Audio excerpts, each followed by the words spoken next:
নমস্কার বন্ধুরা, কেমন আছো সবাই? আশা করছি সবাই খুব ভালো আছো। আমিও খুব ভালো আছি। ইনসান দীপিকার নতুন একটি ব্লগে তোমাদের সকলকে স্বাগত জানাই। আজকের ভিডিওটা যেটা নিয়ে এসেছি সেটা কিন্তু আরেকটি ছিল পাঞ্জাবির উপরে।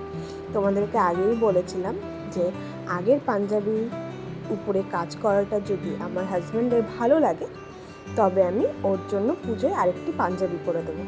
তো ওর যেহেতু ভালো লেগেছিল আর তোমাদের এত এত এত ভালোবাসা পেয়েছিলাম, তো ভাবলাম চলো ওর জন্য তাহলে এবার পূজায় একটা নতুন পাঞ্জাবিতে কাজ করাই যাক।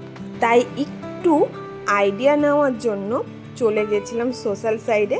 হ্যাঁ, সোশ্যাল সাইডে তো আজকাল অনেকে অনেক রকমভাবে পাঞ্জাবিতে আর্ট করে, তো সেখান থেকেই কিছু আইডিয়া নেওয়ায় আমি এই কাজটি করেছিলাম। তো যিনি করেছিলেন আমার ঠিক তার নামটি মনে নেই, তবে সেও কিন্তু ভীষণ সুন্দর কাজ করেছিল।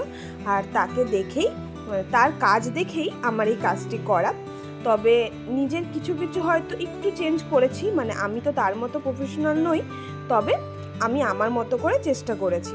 এখন যেহেতু রাতে একটু কম ঘুম আসে, তাই রাতেই কাজটি নিয়ে বসেছিলাম যে বেকার ঘুমাবো না ফোন ঘাটার থেকে কিছুক্ষণ এই কাজটি করে নেওয়াটা ভালো।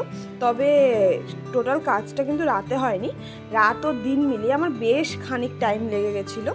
তো যাই হোক, ধীরে সুস্থে আমি কাজটা সম্পূর্ণ করেই নিয়েছিলাম।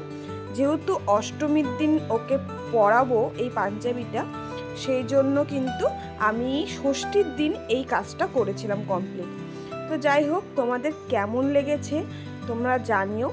তবে আমি কিন্তু অনেক ভিডিও ছবি শেয়ার করেছি ফেসবুকে, আমার ফেসবুক আইডি দীপিকা দাস ঘোষ। তো সেখানে কিন্তু আমি অনেক শেয়ার করেছি এবং সবার অনেক ভালোবাসাও পেয়েছি। পুরো কাজটা আজ তোমাদের সাথে শেয়ার করছি।